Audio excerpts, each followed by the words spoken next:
close, something falls apart. Well, this message is going to be for you. Also, if you haven't caught the message from yesterday, I highly recommend to pause and go watch that now. I'll have that link below in the comments. And the reason why is I am doing a 7-day series for this set of messages for literally 7 days. And we are going to help, we as in me, using the voice and being the microphone of the universe for you to help you get through this stuff. So by the way, guys, if you watched video yesterday, you're going to notice there are some overlapping cards, and that's because we are in a process going through this. We are in the process of slowing down. We are in the process of surrender. Remember, the delay is not punishment, although it can feel like it, okay? It is just simply your nervous system, your energy system, I use them interchangeably, does not feel safe yet. It just doesn't. Look, you are having a human experience. It is totally okay that it is an experience. I mean, literally, that's what it is. It's an experience, okay? All right. Anything else from this deck? Oh, it was clouded. Hold on a second. Didn't feel flowing. All right. All right. Got it. Oh, that's back again. All right. I'm not using these. I'm putting these down. All right. I think we're going to be reading that one. Okay, so continuing from yesterday, okay? So the universe does sometimes, and I get it, like you want to punch it in the face. It's not even a thing, but you want to like strangle it and be like, I hate you. Like you feel like you're a freaking liar and you're leading me on. Am I leading myself on? Actually, we're leading ourselves on. But so we have surrender and suppression. Suppression is reversed, surrender. So what are we trying to do? So sometimes we don't realize we're suppressing. Okay, we don't realize we're avoiding. We don't realize that we're trying to bypass, okay? We think we're solving the problem. We think we are committing to ourselves, but really we have been under the guise of the ego again, okay? In which that is trying to be like, oh yeah, you're good now. You're good. That got a little awkward. Yeah, no, you're good. You don't have to do that anymore. And then you realize you're still in the same freaking cycle. You're in the same freaking place. It just may have had a few weeks in between. We are looking to realize that this situation in your life, this particular thing that has been going on for quite some time, is not a state of permanence. Let's breathe that in. Even that's big for me. You're not always anything unless you choose it. But Neil, I think this is what I always am. I know that feeling too. I've said that even recently. So when I cycle and I go through processes, I'm very much attached to the victim, okay?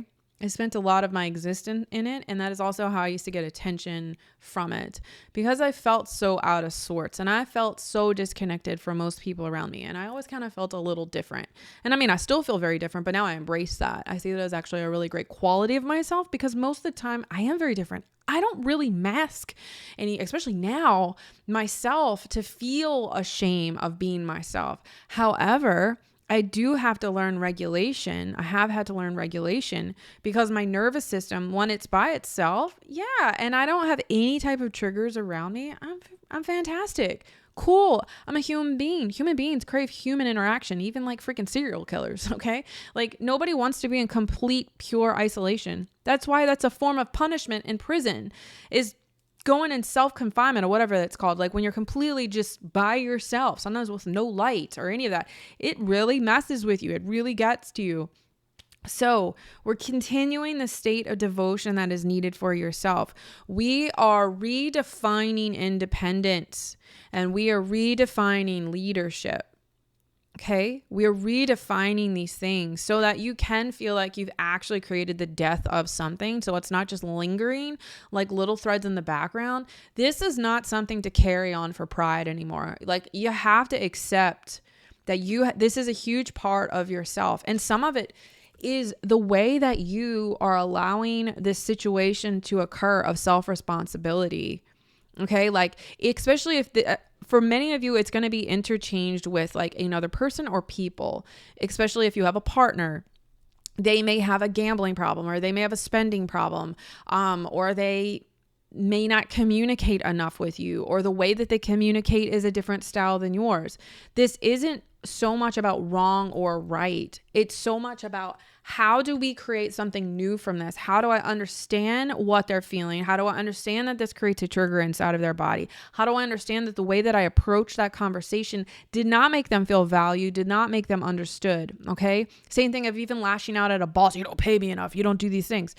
A lot of the times it's a mirror in which you are feeling from yourself, and then people are mirrors around you. That's why it's displaying that, because it's what's inside you. Otherwise, we genuinely, the way that I can try to teach this is I notice when something is no longer a mirror, we're literally very neutral to it. I don't mean through, I don't care. I'm talking about like super unbothered. Like I feel that there is no emotional reaction. I'm not trying to like shove anything down. Okay. I'm not false surrendering. This is not a false surrender. This isn't where, oh, I'm totally surrendering to just what is. And I'm so neutral. No. That's when you are freaking suppressing that shit because you don't want to deal with it. You don't want to deal with it. It's too uncomfortable. Okay. So you're breaking through the liberation. So you're breaking through the illusions to feel liberation. Okay. To feel liberated. I do want to read. So we have the moon card. I want to read this one to you. Let's see what the message is. So 32, I don't know if this is the right look. I slaughter names, no judgment. Mama Killa, if that's the actual thing. Okay. She is an Incan goddess of the moon. She presides over the power cycles and seasons. Okay, remember, this is a lot to do with seasons if you're carrying over from day one. Right now, you're invited to see what is familiar and then decide whether or not you need to improve it or leave things as they are. Again, this is allowing yourself to really have an overview, a very unbiased overview of what's going on in your life.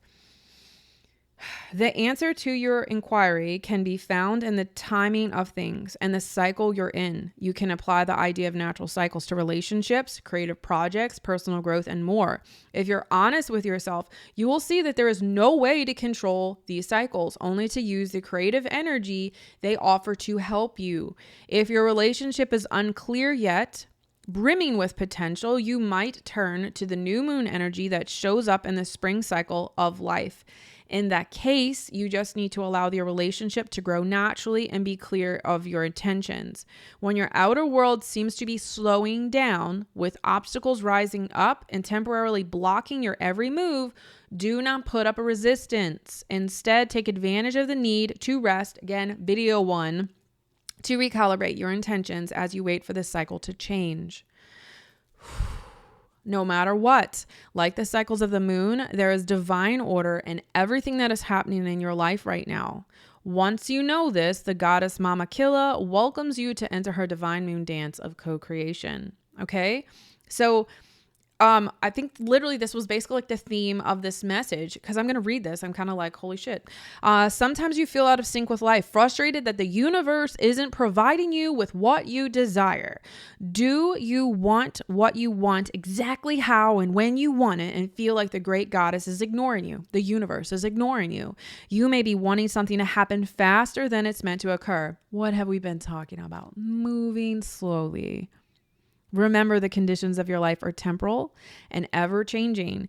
Maybe you've just been aware of the cycle you're in, so you've been missing the signals. Mama Killa knows the cycles immediately, and she'll let you know when it's time for the next phase. She is always on track with the cycles of creation, and you must trust the wisdom. Her alignment task for you is to recognize and work with the natural cycle you're in. Okay, you will be amazed as alignment with the rhythm of the universe allows you to once again co-create consciously and surrender to life on life's terms. What a beautiful dance. So, solidifying this message, if you need it one more time, this again, if you have not watched video 1, I highly recommend it, because it is the backbone to today's message of the continuation of how you process through this. Sometimes, look, we have to look at life dead on in the face, and what we're looking at is ourselves, and we're looking at the self-responsibility that we need. We have to realize that many times in our lives, we suppress stuff, we avoid stuff, and we pretend like we're better than what we are. Because there's been times in our lives where even that point of where we were pretending that we're better than we are, we once didn't even think we could do that. So there's ebbs and flows to this growth period. Most of the people that I work with are very similar in the journey in which I felt. I've had a lot of judgment. I've had a lot of self-criticism, a lack of self-love, loss of rejection, so much rejection, and of the feeling of feeling rejected, of the feeling of feeling outcasted. And not everyone has that objective to be able to just get over it. And that's what I want to nurture with you, is that if you compare your life to everybody else around you, and then you are also learning or trying to force yourself to learn through somebody's objectives that is much more reserved and clinical information, more than likely you are going to find yourself not really feeling like you're making as much forward momentum and progress, because you're not actually honoring the nervous system that is currently present, okay? The energetic body that you are. It's creating this illusionary sense of being independent when really you're dependent upon that tool and trying to force yourself into another box of saying, this is how I am.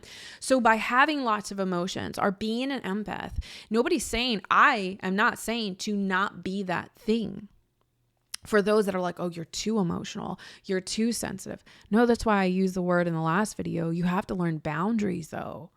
Even those that are very different than us, that are not emotionally sensitive, that are not empathetic in the ways that we are, of feeling all these feelings, it's their boundary to respect the boundary of another, of being more hypersensitive, of taking it a little bit differently. But we have to be aware of our responses. We have to be aware of our responses. Are we actually afraid of visibility when you think it's income?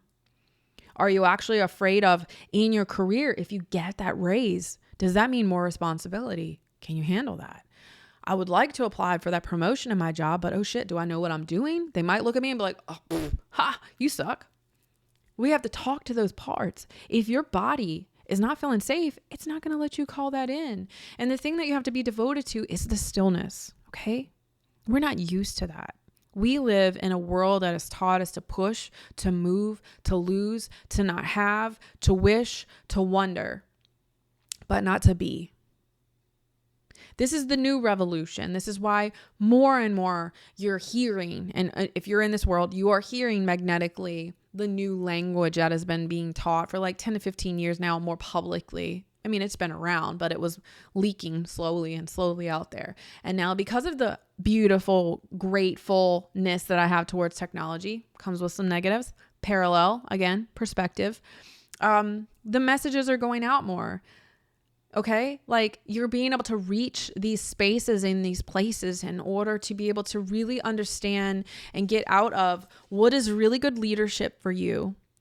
Who are those that are meant to guide you? Because are you still getting caught up in the romanticization of, the multi-million-dollar coach, which again, I don't say that negatively. I will never have that as a headline, even if I'm a billionaire, because that's irrelevant to your journey. It's irrelevant. It really, truly is.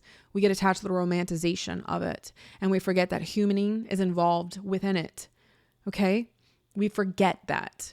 We romanticize it. And then we think when we've had this stage and we've reached this milestone, that it's a state of permanence. Guess what? There's ebbs and flows. There's ebbs and flows in all of this.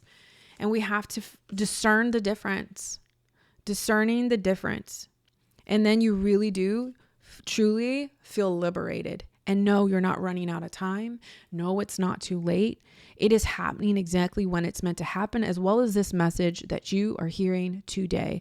Be sure to join me tomorrow for day 3 as we continue these 7 days of messages for you.